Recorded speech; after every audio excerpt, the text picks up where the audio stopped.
here we are at question number 7, promise number 7, and as we well know, we go around this circle once at a very high level, and later on we'll come back to each of these at a much deeper level, talking more specifically about the tools and disciplines that help us to help our clients achieve wonderful results by helping them to live out their promise for these 7 questions and helping employees to live out their expectations about answering these questions with not just a little why yes, but a big why yes. So Walt, let's talk about having balance. Now, you're a balanced person, right? You got balance in your life. I try to, yeah. I've always been in control of my own balance. I guess when I was 24 years old, took the IQ exam, scored low enough, and got to start my own company. So I've always been my own boss, which has helped a lot. But yeah, definitely a balanced guy. So tell me, with 30 clients, how do you carve out time for your other passions and your family? Yeah, well, I work every weekend. I work every day. I'm always working. And then when you sort of look at it, the pursue other passions, this is my passion. Uh-huh. And this, I can't let go of this stuff. I just think about it all the time. Yeah. I ride mountain bikes still. I'm still doing some dirt bike riding. I'm skiing. But you can't do those all day long. You can go for an hour bike ride, and then you're pretty much open for the rest of the day. Mm-hmm. I don't know. It's just been good. Back in the day, I had a company, or 4 companies, and I would race sailboats 85 days a year. I'd ride my bike like 200 days a year, and I'd snow ski like 24 days a year. And I would travel internationally about 45 days a year. So, but I still felt like I was always balanced from, work life, and balanced from health and wellness. And then, physically, I was just in charge of my own income, like an entrepreneur, the definition of entrepreneurs, talks about. This question is really aimed at the individual. Mm-hmm. And, and it's, again, we can't get inside the heart and soul of the individual. You just asked me to define what I meant by balance.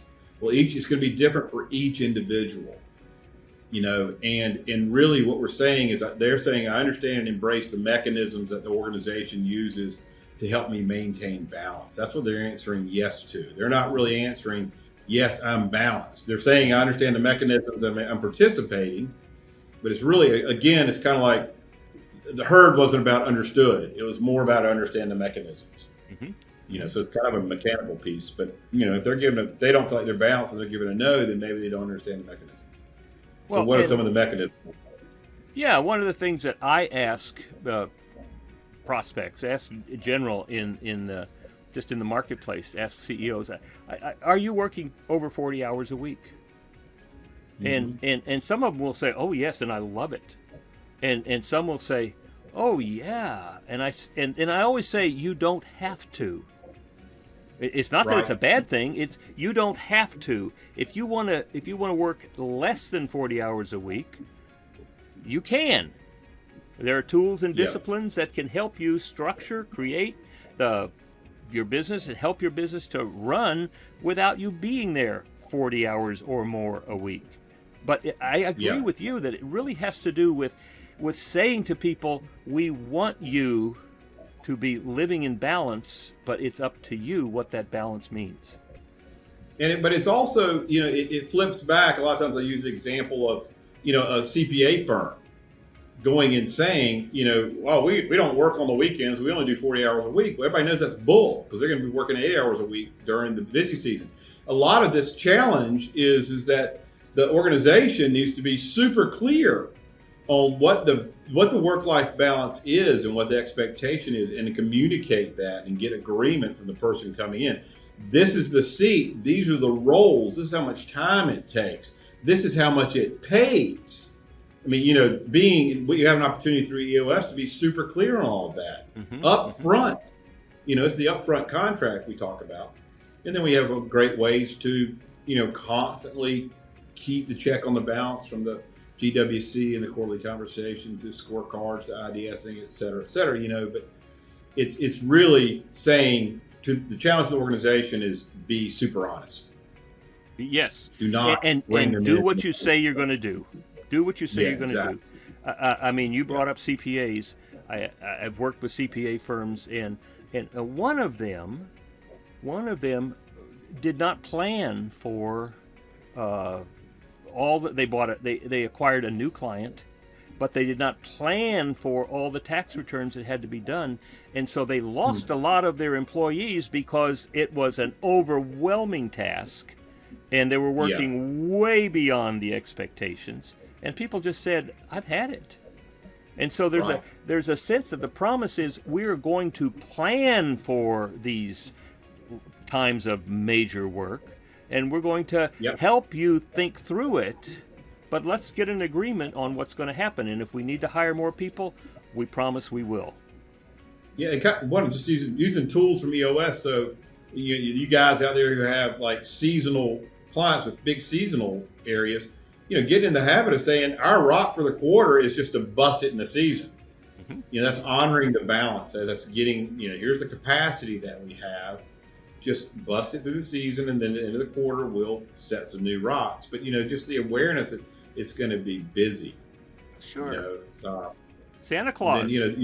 Santa Claus has to be, he's got to tell Mrs. Claus, just let's get clear. We're not going to have any dinners together for the next week. I'll be back, and then we can celebrate. But right now, this is my choice.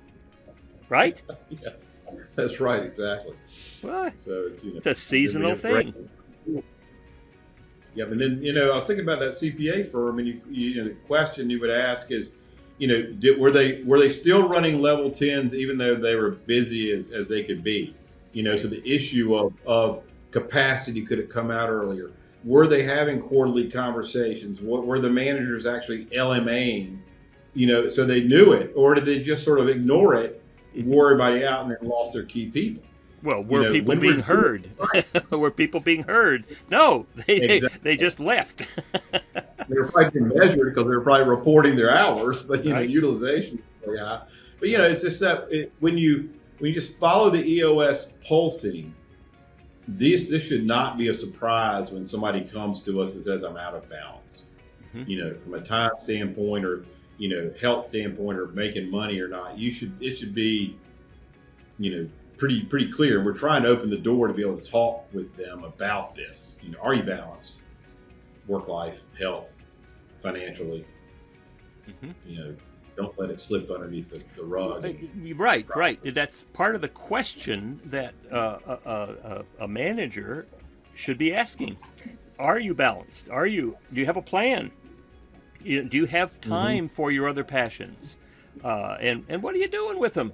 I've had clients who have gone out of their way to celebrate the other passions of their employees. For instance, well, when you bring that elk back, if you want to, we'll have a barbecue, and you can bring some of it so we can all have a taste of it.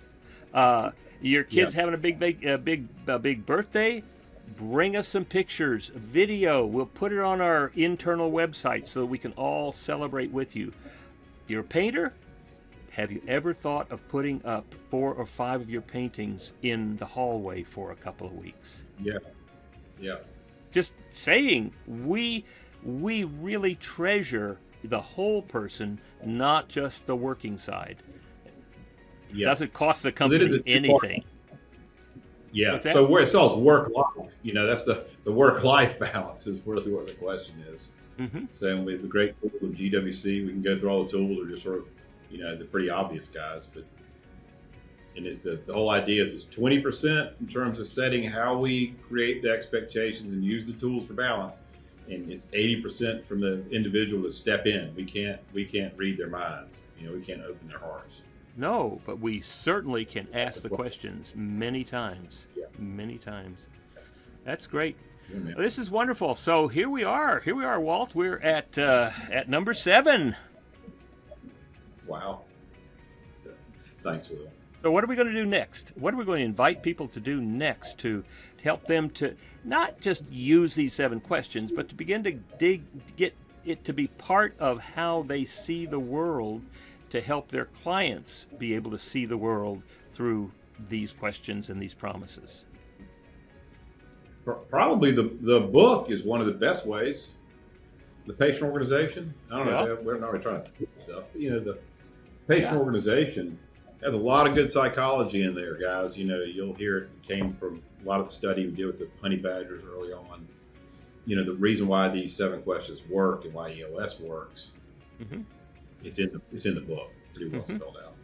And in a real sense, there is certainly a way to use the book, hand it out as a quarterly reading to the leadership team, use the free online survey, but even more than that, it's us fine-tuning our sensitivity to how these questions are being promised and how they're being asked and answered.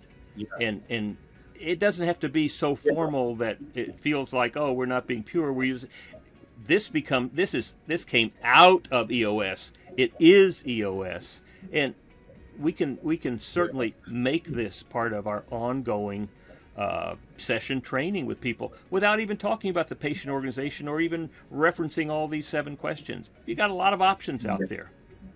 Right. It dovetails really nicely into the second annual when you're into team health in terms of the trust level. This is, if you're saying yes to the 7 questions, then you've got high levels of trust throughout the organization, and you go straight up the pyramid. So it's you can fold it in when the time is right.